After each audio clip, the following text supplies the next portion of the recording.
Om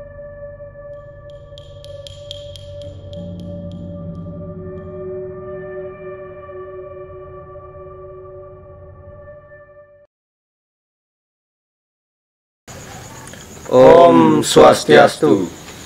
Baik Semeton, kembali lagi bersama kami dalam channel Taksi Poleng. Nah, pada kali ini Semeton kita akan membahas tentang polemik yang terjadi kita di Bali, yaitu tentang sampradaya, terutama itu tentang Her Krishna Beli Jero ya. Nah, berbicara tentang sampradaya di Bali Beli Jero kan sudah banyak sampradaya yang ada kita di Bali. Tapi yang jadi polemik pada saat ini kan tentang Her Krishna ini Beli Jero ya. Nah, ada yang mengatakan nih Beli Jero tentang Her Krishna ini merupakan Weda sejati terutama. Mungkin untuk menyikapi itu gimana nih Beli? Menurut pandangan Beli Jero. Jadi benar Beli Jero bahwa ada juga beberapa oknum yang mengatakan statement back to Weda ya. Seolah-olah agama kita, agama Hindu Bali atau bahkan Nusantara tidak berasal daripada Weda. Jadi kita perlu bahas pelan-pelan Beli, supaya tidak menjadi ketersinggungan di Semeton kita Nusantara. Weda yang manakah yang dimaksud? Karena Weda itu kan cakupannya luas. Oke lah, kita berbicara masalah catur Weda, mungkin disebut dengan juga ada Pancama Weda. Yang Weda yang terakhir itu ada Bhagavad Gita. Jadi kalau kita masuk pada Weda yang inti Weda besar itu ada catur Weda dan juga Pancama Weda. Yang pertama adalah Rig Weda Beli ya. Jadi Rig Weda ini adalah suatu kitab suci yang membahas tentang mantra-mantra Beli. Mantra-mantra pemujaan Hindu, baik itu memuja yang istilahnya manifestasi Tuhan dalam konsep Dewa Agni, Kuera, Bayu dan lain sebagainya. Apakah hal itu tidak kita lakukan di Bali? Di Bali juga menggunakan mantra. Kemudian di dalam Rig Weda mengatakan istilahnya sungai-sungai yang disucikan di India disebut dengan Sapta Samudra. Dan di Bali juga kita melakukan hal itu. Bahkan mantra yang kita gunakan untuk istilahnya Ngarga Tirta itu disebut dengan Om Gangga Mahatirta. Itu juga penyebutan sungai yang ada di India. Kemudian kita juga memuja yang namanya Dewa Api. Agni ada istilahnya kita di Bali ada namanya Pasepan. Jotir dan lain sebagainya. Baik, itu menandakan bahwa konsep kita agama Hindu Bali berasal daripada Weda, itu Rig Weda. Kemudian Weda yang kedua disebut dengan Samaweda. Jadi Samaweda adalah kitab Weda, kitab suci yang berisi tentang pujian nyanyian. Jadi istilahnya mantra yang berisi nada lagu ditemangkan. Kalau kita di Bali ada yang namanya Mekidung. Kidung ya. Itu salah satu juga istilahnya pengaplikasian daripada Samaweda. Di Bali ada kita tradisi Mekidung, kekawin dan lain sebagainya. Kemudian Weda yang ketiga disebut dengan Yajur Weda. Yajur Weda adalah Weda yang membahas atau kitab suci yang membahas tentang korban suci, persembahan. Bahkan di Bali sangat kental yang namanya upekara, persembahan. Itu juga menandakan bahwa kita agama Hindu Bali dan juga Nusantara berasal daripada Yajur Weda. Kemudian Weda Atharwa Weda, Weda yang keempat. Atharwa Weda adalah bagaimana kitab suci yang membahas tentang pemujaan terhadap kekuatan alam. Percaya adanya yang namanya animisme. Itu konsep daripada Atharwa Weda. Kemudian di Bali hal ini juga berkembang. Hal ini juga dilaksanakan. Jadi ini membuktikan bahwa Bali itu berasal daripada Weda. Kemudian Weda yang terakhir disebut dengan Pancama Weda Bhagavad Gita. Bagaimana di sana menjelaskan yang pertama adalah kembali ke Tuhan. Disebut di sana akulah, Tuhan. Kemudian apakah agama Hindu kita di Bali tidak akan memiliki ajaran kembali ke Tuhan? Yang pertama kita juga disebut dengan menyatunya Atman dengan Brahman, disebut dengan Sangkan Pareng Dumadi,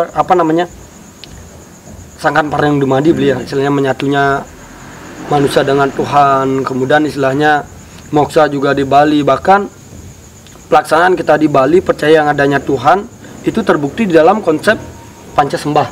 Bagaimana panca sembah kita konsep di Bali yang pertama adalah muspu tanpa seranu, menyucikan atma. Artinya apa? Menyucikan atma dalam konsep ini adalah membuat frekuensi antara atma dengan paramaat mengatur sumber ini seimbang. Jadi apabila frekuensi ini seimbang, akan memudahkan manusia untuk mengakses yang namanya permohonan. Kemudian setelah tanpa serana lanjut istilahnya untuk Sangyang Surya, kemudian Ista Dewata, Samodaya dan lain sebagainya. Yang terakhir ditutup dengan Sembah Puyung juga. Sembah Puyung di sana adalah bukan mengucapkan terima kasih, Parama suksema adalah mengucapkan kita memuja Tuhan dalam konsep suksema itu artinya maha halus. Yang tak terlihat ya. Yang tidak terlihat, tidak terpikirkan. Jadi ini membuktikan bahwa konsep kisah di Bali berasal daripada Weda itu. Kemudian di dalam Bhagavad Gita juga disebutkan konsep istilahnya kita melakukan yatnya ada 5 unsur pokok. Ada di sana disebutkan ada puspam, toyam, palam kan ada istilahnya sekuntum bunga, buah dan daun. Kemudian agama Hindu Nusantara mengemas poin-poin pokok ini menjadi banteng, upekara. Jadi banten itu kan ada buah, ada daun, ada air, konsep tirta, ada api, ada dupa dan lain sebagainya. Jadi konsep ini saya analogikan seperti kita membuat kue, Bli. Jadi kita contoh kita membuat kue. Di dalam konsep kita membuat kue, istilahnya ada di sana sebutkan bahan-bahan pokok, ada tepung, ada gula, ada telur dan lain sebagainya. Kemudian apakah jika ini kita makan akan enak rasanya? Kan tidak. Tapi karena kita manusia memiliki yang namanya wiwika, memiliki yang namanya ilmu pengetahuan, kita rubahlah konsep bahan-bahan ini menjadi donat yang indah. Sama juga di dalam konsep Bhagavad Gita dijelaskan unsur pokok itu ada seperti saya katakan tadi ada bunga. Kemudian agama Hindu yang memiliki istilahnya spiritual, pemahaman spiritual, dia mengemas. Menjadilah tek-tek sini, menjadi pajegan. Ini pembuat indah. Kemudian di dalam Weda ada namanya Weda itu kan luas beliau, ada Wedangga. Kemudian di sana ada yang namanya Ayurveda tentang ilmu pengobatan. Di Bali juga banyak ada lontar-lontar usadu. Kemudian di Weda ada namanya Jyotisa tentang ilmu perbintangan. Di Bali ada namanya Warga. Jadi yang mana hal Bali tidak mengacu pada Weda. Jadi kalau menurut saya adalah agama Hindu Nusantara, agama Hindu Bali adalah Weda yang sudah berjalan, Weda yang dibumikan, Weda yang dilaksanakan, bukan hanya sekedar textbook. Jadi kalau saya dikatakan Bali keluar daripada Weda, saya tidak setuju karena saya bisa berargumen seperti itu. Diaplikasikan. Tapi sudah memang semua dikemas sedetail itu belajar ya kalau Bali kan sesuai dengan adat dan istiadat dan juga belajar. Apa yang harus dikembalikan lagi? Terus juga kita sudah berasal dari Weda. Dan juga kita paham jadinya Banten itu seperti apa ya, karena kita mengacu ke konsep Weda tadi. Nah, mengenai kembali nih ke ajaran Hari Krishna, kalau kita kan mengenal Krishna itu adalah awatara Wisnu, awatara Wisnu sama juga dengan Siddhartha Gautama, Buddha. Nah, sedangkan kita mengenal Buddha itu adalah sudah menjadi agama yang baru, biarpun runtutannya itu awatara awatara Wisnu, cuma dia sudah menjadi pondasi yang baru itu sebagai Buddha gitu. Nah, apakah Hari Krishna ini masih dalam konsep Hindu atau bisa disebut juga sebagai tatanan agama yang baru? Jadi seperti ini Bli, bahwa Hari Krishna Bli, itu adalah bagian daripada Hindu. Kenapa? Karena di sana dikatakan bahwa beliau itu adalah awatara daripada Dewa Wisnu yang hidup di zaman Dwipara Yuga. Seperti itulah kisah beliau. Nah, kalau bisa dibilang Tuhan itu kan paling tinggi ya kedudukan kalau di agama kan.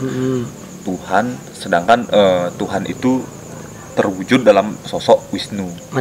Manifestasi sebagai Wisnu kan, sebagai pemelihara. Nah, sedangkan Wisnu itu sendiri yang menjadi awatara Krishna. Nah, bagaimana Krishna itu bisa disebut dengan Tuhan gitu? Oh iya. Iya benar. Kan gini istilahnya statement sekarang bahwa Hari Krishna itu kan mengatakan Krishna itu sebagai Tuhan beliau. Jadi kebenaran hal itu adalah kita mengacu pada kitab suci yang pertama beliau. Oke lah, kita bahas Tuhan itu memiliki 2 sifat. Nirguna Brahman dan Saguna Brahman. Nirguna Brahman adalah Tuhan dalam konsep beliau tidak terwujud, tidak terpikirkan. Seperti contoh Acintya. Beliau tidak terpikirkan. Kemudian Nirguna Brahman menjelaskan bahwa Tuhan itu bersifat anadi ananta, tidak berawal, tidak berakhir. Yang artinya apa? Tuhan tidak diciptakan dan Tuhan tidak akan pernah mengalami proses kematian. Karena kita mengacu pada awatara Krishna. Krishna, apakah beliau terlahir? Iya, terlahir. Apakah beliau mengalami proses moksa? Tangan pemburu. Beliau moksa. Jadi kalau mengacu kepada konsep Tuhan dalam Nirguna Brahman, berarti yang mengatakan bahwa Krishna itu Tuhan kan gagal. Kalau kita mengacu kepada Nirguna Brahman. Kemudian yang kedua adalah Saguna Brahman. Saguna Brahman adalah Tuhan yang sudah memanifestasikan diri, Tuhan yang sudah bisa kita jamah, yang sudah bisa kita pikirkan lewat indera.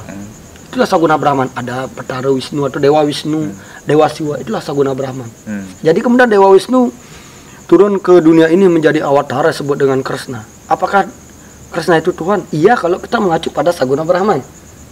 Kalau mengacu kepada Nirguna Brahman, bukan. Bukan ya. Jadi kita mengacu kepada dua hal ini. Kemudian kebenaran suatu Tuhan itu adalah kita mengacu kepada kitab suci beliau. Kitab suci. Jadi kitab suci yang berkembang kita di Nusantara adalah paham disebut dengan siwaistik. Jadi kalau kita sebagai umat Hindu kalau beli istilahnya membaca Purana, kalau beli tidak istilahnya kuat iman atau beli tidak punya istilahnya proses indera yang bagus, akan membuat bingung. Makanya Weda mengatakan, aku sangat takut dengan orang yang bodoh. Itu kata Weda. Dalam artian apa? Karena Weda itu adalah bahasanya Dewa. Dewa itu adalah bahasa dewa. Jadi bahasa dewa itu adalah bahasa yang sulit dicerna kalau kita tidak memiliki istilahnya kepekaan dalam batin. Nah, kenapa saya katakan seperti itu konsepnya? Bahwa inilah terjadi istilahnya perselisihan, perdebatan kita di Bali pada khususnya. Karena kalau kita mengacu kepada Siwa Purana, bahwa semua komponen yang ada di dunia ini, Tuhan dalam konsep Saguna Brahman, baik itu Brahma, Wisnu, dan lain sebagainya, terlahir dari Siwa. Kalau kita membaca Siwa Purana. Kalau kita membaca Brahma Purana, semua berasal daripada Brahma. Juga, dari Upeti, Stiti, Perlina, lahir, hidup, mati, itu semua dikendalikan oleh Brahma. Kalau mengacu kepada Wisnu Purana, yang mengendalikan adalah Wisnu. Siwa diciptakan oleh Wisnu, dan lain sebagainya. Jadi kebenaran yang absolut adalah kebenaran Tuhan. Jadi kita berbicara masalah ini, kita mengacu kepada sastra. Nah, jadi kalau tiang pribadi, beli tadi mengatakan apakah awatara Krishna itu Tuhan? Sekarang saya balik nanya, yang berkembang di Bali fahamnya apa? Siwaistik. Otomatis kita mengacu kepada Siwa Purana. Jadi mengacu kepada Siwa Purana bahwa Krishna itu bukanlah Tuhan. Jadi Krishna itu diciptakan oleh Siwa, atau istilahnya awatara pada Wisnu. Itulah yang berkembang kita di Nusantara, Siwaistik. Seperti itu beliau. Jadi kenapa saya katakan seperti itu? Kita flashback ke belakang beliau. Kita flashback ke belakang, adanya istilahnya babat berdirinya Pura Besukian atau Pura Besaki yang didirikan oleh beliau Resi Markandeya. Resi Markandeya itu beliau adalah faham Wesnawa. Kemudian beliau menerapkan ajaran Wesnawa di Bali. Tidak berhasil. Banyak istilahnya pasukan beliau meninggal dan lain sebagainya. Setelah itu beliau mendapatkan wangsit, mendapatkan wahyu bahwa di Bali itu harus nanam pancadhatu, melakukan bumi sudo yang bernapaskan Siwa. Jadi saya katakan di sini bahwa setiap magnet dunia ini memiliki magnet tersendiri. Setiap tanah itu memiliki magnet tersendiri. Itulah yang menyebabkan Empu Kuturan menjadikan satu, dulu di Bali kan ada 9 sekte. Kemudian Paruman disebut dengan Samuan Tiga. Di Samuan Tiga beliau mencetuskanlah bahwa yang cocok kita lakukan di Bali adalah paham Siwa Siddhanta. Siwa itu artinya Dewa Siwa, Siddhanta itu artinya inti. Jadi inti dari seluruh komponen Saguna Brahman itu adalah Siwa. Makanya pengidar buani yang tengah-tengah adalah Siwa sebagai sentral, sebagai pusat, sebagai pusat titik. Itulah konsepnya. Jadi seperti saya katakan tadi, apakah kembali saya tegaskan, apakah Krishna itu Tuhan tergantung sudut pandang kitab suci. Kalau kitab sucinya Bhagavad Gita, oke lah. Kalau kita sudut pandang kitab-kitab yang ada di agama Hindu, bahkan lontar-lontar mengatakan bukan. Jadi secara spiritual sah-sah aja kita mau mengambil langkah yang mana kayak gitu. Tergantung istilahnya kita membahas Tuhan dalam konsep saguna apa nirguna. Nah, menyinggung dari tadi beli Dede bertanya kenapa kan Buddha itu bisa diterima di Bali. Nah, sedangkan kita benar, di Hare Krishna mungkin di polemik ini ditolak, anggap seperti itu kan. Kurang ada, mungkin teman-teman kita tidak sepaham seperti itu. Belum pemahamannya belum.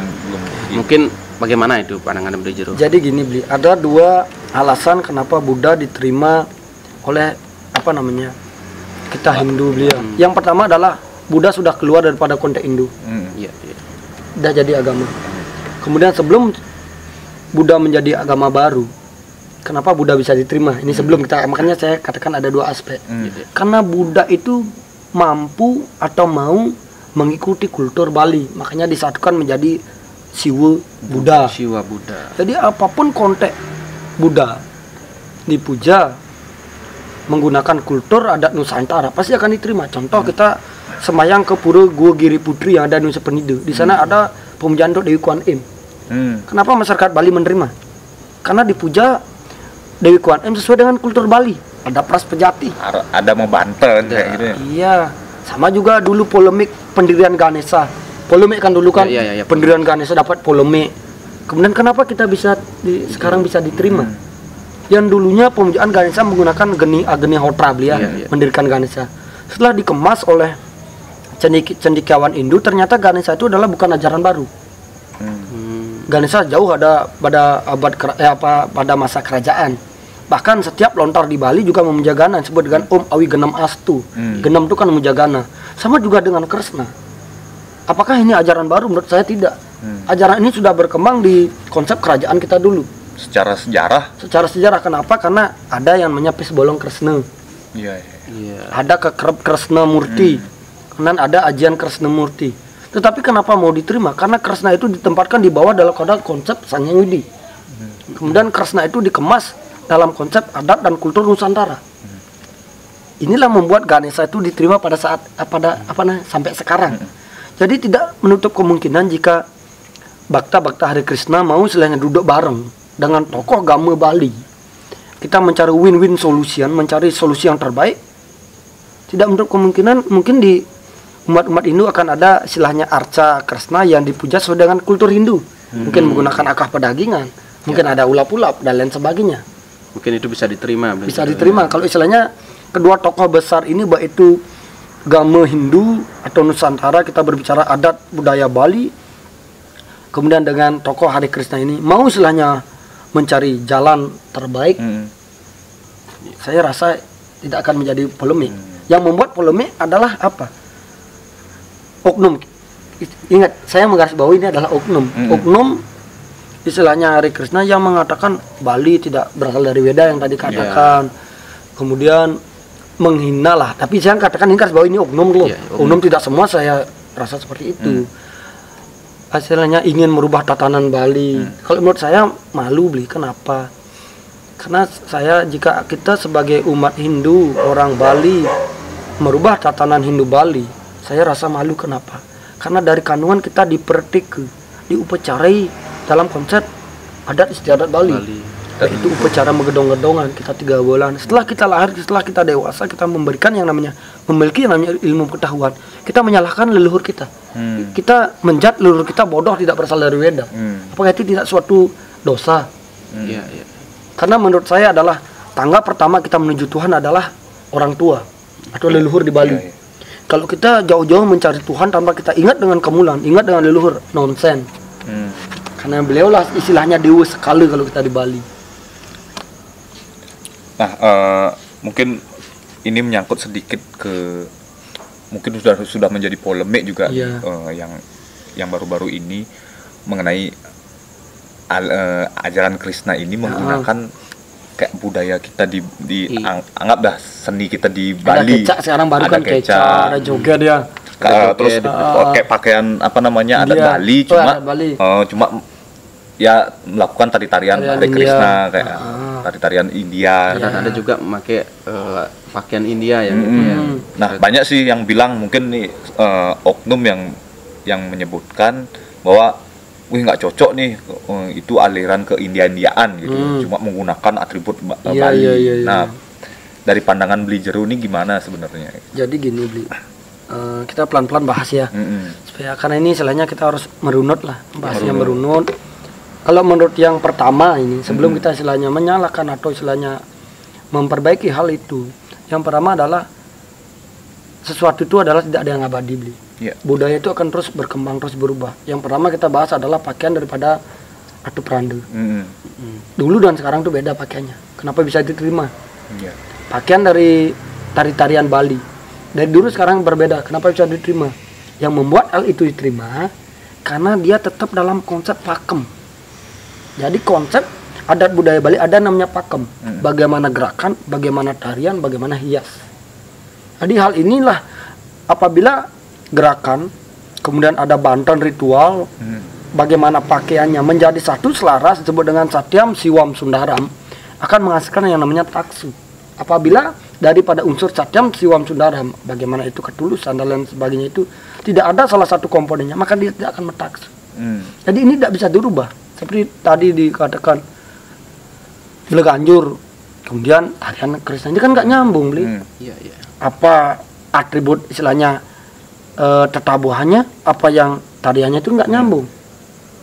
Inilah keluar daripada konsep pakem budaya kita. Pakem budaya kita. Ini yang membuat istilahnya diprotes. Coba kita tetap sesuai dengan pakem kita. Saya rasa enggak ada itu loh. Nah, mungkin itu belajar. Mungkin sekarang ke umat kita juga. Mungkin ke umat kita.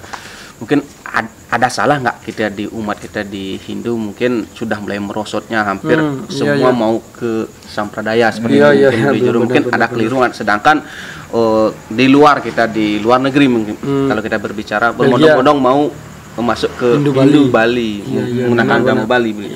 Nah, mungkin dari pandangan Bejuru ada masalah nggak seperti ini? Ada yang bisa diluruskan mungkin seperti itu. Benar-benar. Yang pertama seperti ini, beli bahwa konsepnya itu kan sekarang banyak istilahnya Hari Krishna, sebenarnya hari itu artinya kemenangan, beli kemenangan Krishna. Jadi itu bukan suatu aliran kalau menurut saya, karena aliran konotasinya kan sesat. Jadi lebih tepatlah sampradaya. Kemudian ada beberapa umum sampradaya mengatakan, wih, orang Bali itu tidak percaya dengan kitab suci, tidak percaya dengan Awatara. Saya baca komen-komen di EP, saya dapat tarik kesimpulan bahwa tidak ada yang tidak percaya dengan Bhagavad Gita. Tidak ada yang tidak percaya dengan Krishna. Yang menjadi polemik adalah bagaimana adat budaya dihilangkan. Nah, itu yang menjadi polemik. Kalau seandainya seperti yang katakan tadi, ajaran Hari Krishna tetap berpatokan kepada Bhagavad Gita, tetapi dia tetap istilahnya runut daripada pakem adat istiadat Bali, saya rasa tidak akan ada polemik sampai sekarang. Nah, kemudian cara seperti yang beli katakan, konsep kita di Hindu, kenapa banyak sekarang agama-agama Hindu kita beralih menjadi sampradaya? Apakah karena banten mahal? Saya rasa tidak. Dan nanti kita pelan-pelan bahas. Yang menjadi polemik adalah kita terlalu terlena dengan adat budaya. Dalam artian apa? Kita terlalu percaya loh. Kita terlalu percaya, sedangkan kita tuh yang tidak istilahnya mengajarkan hal itu. Coba kita lihat sekarang ajaran Hari Krishna. Beliau itu, tokoh-tokohnya itu mengajarkan Bhagavad Gita di SD, SMP, dan SMA. Kemudian banyak sekarang kita ribut. Sekarang saya menjadi pertanyakan, adakah kita mengajarkan bagaimana satu Bali yang dulu? Ini loh, coba kita tetap kita ajarkan bagaimana ada satu Panbalang Tama, ada satu Siap Selam, Siluk Dake, ada Kidung, membuat jahitan. Saya rasa budaya luar tidak akan masuk. Jadi saya ibaratkan seperti ini, beli, bahwa konsep kita sebagai manusia, kita ibarat ikan, beli ya. Manusia ibarat ikan, kemudian dunia ini ibarat lautan lah. Lautan, bagaimana sampradaya itu adalah suatu aliran-aliran sungai. Apabila ikan itu hidup, dia berada di dalam konsep yang namanya air laut, dia tidak akan asin. Tapi apabila ikan itu mati, dia berada di air laut, maka dia akan asin. Jadi analoginya seperti ini. Apabila kita manusia sebagai umat Hindu tahu yang namanya tatu, etika, upakara, trik, kerangka dasar agama ini kuat dalam konsep kita yang namanya tatu. Kemudian kita diadakan dengan lautannya adalah sampradaya. Kita akan kuat, kita tidak akan asin. Artinya apa? Kita tidak akan terpengaruh dalam hal-hal itu.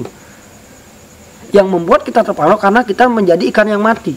Mati adalah kita tidak tahu dengan jati diri tidak kita sebagai berdaya. Bali. Kita tidak tahu apa. Pemahaman kita mengenai konsep budaya Bali itu inilah yang digrogoti. Kenapa kamu melakukan meskeh? Sing nawang, bah itu tidak berasal dari Weda. Coba kita runut. Ada yang disebut dengan Nawawida Bakti, 9 jalan menuju Tuhan. Kirtana menyebut nama-nama Tuhan. Di Bali ada namanya Mekidong juga. Apakah itu juga termasuk Nawawida Bakti? Makanya semua ajaran yang kita lakukan itu adalah berasal daripada konsep sastra. Bahkan beli Jarod, mungkin banyak saudara-saudara kita atau teman-teman kita nih, kenapa maturan adi ngon Banten kayak gitu. Seperti itu. Karena kalau tadi kita mendengar penjelasan dari beli Jero mengenai pengaplikasian dari Bu Wenda itu sendiri, baru kita mengerti ternyata ini pengaplikasian dari Banten.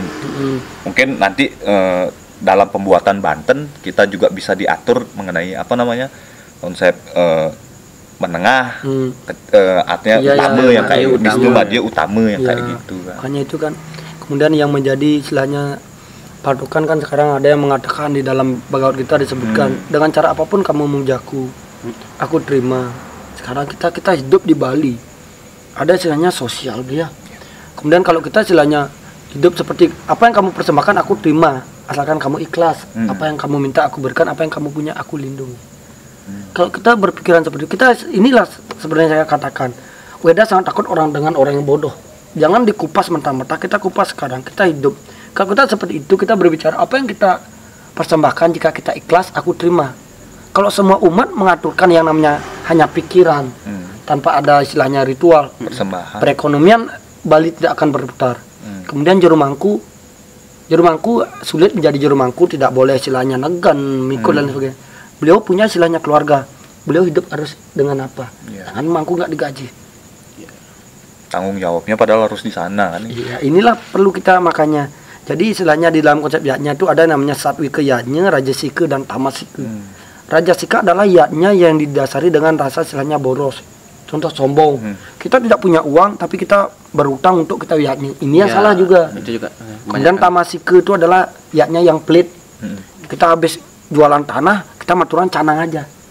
Tapi satwika yatnya sesuai adalah kita punya uang, ayo 20% untuk yatnya, 20% untuk dana pundi dan sebagainya. Ini sebenarnya agama ini udah ada yang boros. Tergantung kita, yang membuat agama ini boros adalah gengsi. Oknum itu ya. Oknum.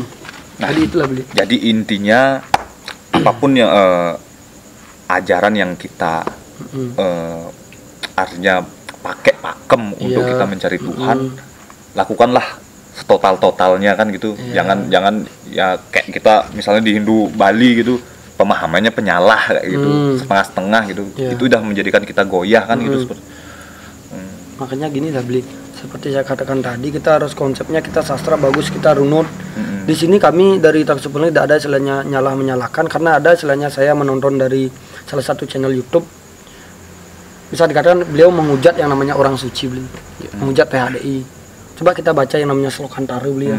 Ini kitab Nusantara Slokantara, bahwa di sana sudah jelas dikatakan jika kita menghina atau melecehkan orang suci atau pemimpin, maka kita akan dipimpin atau istilahnya upacara kita akan dipuput oleh orang yang hina. Jadi jika kita mampu istilahnya menghormati dan menyucikan orang suci, maka kita dipuput oleh orang yang suci, orang yang terhormat. Begitu juga jika kita punya parisade PHDI, kita mampu menghormati, maka kita akan dipimpin oleh yang terhormat. Jadi ini istilahnya kita harus berbicara istilahnya masalah Bali itu, kita harus sabar loh. Kita harus sabar, kita tidak boleh istilahnya langsung saling menghujat. Kita pelan-pelan, kita cari jalan keluarnya loh, kita duduk bersama. Apa yang terbaik untuk Bali ini. Jadi apa yang terbaik untuk Bali ini supaya istilahnya Bali itu sudah kecil loh. Jadi istilahnya seperti itu juga teman-teman dari Bhakta Hari Krishna, kami dari Taksu Poleng tidak ada istilah yang tidak percaya beliau. Jadi istilahnya kami sangat mencintai yang namanya adat budaya dan Bali, dan kami juga menghormati dimanapun agama itu berkembang, pasti dia akan runut dengan budaya setempat. Tidak boleh agama itu masuk dengan merubah tatanan tuan rumah. Ini ibarat pendatang beli. Jadi kita pendatang, cara logikanya kita pendatang tidak boleh merunut aturan tuan rumah. Kita harus ikut dengan aturan tuan rumah. Di mana bumi dipijak, di sana langit dijunjung. Ya, jadi kemudian apa hikmah positif yang dapat kita ambil dari hal ini?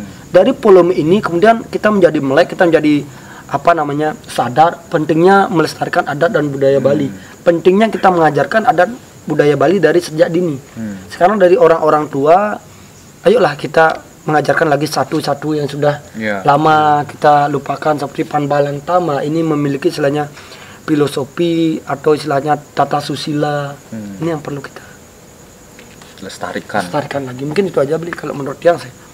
Mungkin ada lagi beli pertanyaan tentang seputar polemik dari cukup nih. Cukup ya beli gitu ya. mungkin teman-teman, mungkin seputaran itu saja si pembahasan kita kali ini mengenai tentang polemik yang pro dan kontra yang ada kita di Bali saat ini tentang sampradaya ya, terutama. Nah mungkin banyak sih sampradaya yang ada di Bali, mungkin karena ini polemiknya pas berdepan dengan Hare Krishna, mungkin kita bahas seperti ini. Nah di sini tetap kami tekankan, di sini kami bukan menggurui, bukan saling menyalahkan. Di sini kami mencoba untuk memberikan masukan sesuai pandangan kita lah. Sesuai pandangan dari tim Taksi Poleng, yang menjadi pemahaman kita dari orang biasa ingin mengeluarkan unek-unek kita lah. Ya. Jangan ditelan mentah-mentah juga bagi teman-teman. Mari kita di sini kita sharing aja. Kita sharing. Mungkin apa yang kita sampaikan mungkin kurang bagi teman-teman. Mungkin kita perlu belajar lagi kan gitu. Nah, kita mohon maaf juga mungkin ada salah kata yang kita ucapkan dari tadi. Bahkan ini untuk ungkap ini saya sampai beli 4 buku Bhagavad Gita ya, dari Ananda Krishna, dari Gede Puja, kemudian dari Pasraman Yayasan apa saya lupa. Saya ingin cari tahu, oh ternyata tujuan ini sama dengan tujuan agama Hindu di Bali loh. Cuma bedanya lah kulturnya. Seperti itu beli. Mungkin itu teman-teman mungkin sedikit masukan dari seperti dari belajar tadi. Mungkin kalau bisa diterima, mau diterima kita di Bali, kultur Bali, marilah kita membiasakan diri untuk menjadikan kesatuan di Bali. Bagaimana istilahnya ngayah di Kayangan 3, bagaimana suka duka yang Bali itu tidak bisa lepas daripada konteks kita di Bali. Itulah rohnya Bali. Baik teman-teman, mungkin itu saja sih yang bisa kita bahas pada kali ini. Nah mudah-mudahan video kali ini bisa bermanfaat bagi teman-teman. Mungkin dari bakta-bakta Hare Krishna. Di sini kembali kami minta maaf mungkin karena mungkin ada salah kata di sini dalam penyampaian, mungkin dalam ajaran mungkin kita mohon maaf. Mungkin suatu saat kita akan mengundang istilahnya Bakta Hare Krishna untuk kita sharing bagaimana yang terbaik, karena kita membacakan dari sudut pandang kita lebih banyak mempelajari adat dan budaya Bali ya. Dan kita ingin juga mendatangkan bagaimana Bakta Krishna supaya kita tahu pandangannya. Oh ini loh tujuannya. Nah itulah tujuannya kita mediasi, harus mendatangkan harus dua sudut benar. Baik teman-teman, kembali lagi mungkin itu saja yang bisa kami jelaskan. Mudah-mudahan video kali ini bisa bermanfaat. Mungkin akhir kata ingat ya, jangan lupa like, share dan subscribe channel kami Taksi Poleng agar kami terus bisa berkarya dan memberikan video-video yang lebih baik lagi. Mungkin ada satu pesan untuk saya beli ya, diambil dari Bhagavad Gita, Wasudhaya Kutumbakam, artinya kita selama kita masih berada di dunia ini, selama masih menghirup udara sama, kita adalah saudara. Tidak ada perbedaan. Ya, mungkin itu aja beli. Kita tutup dengan Paramasanti. Om Santi Santi Santi Om.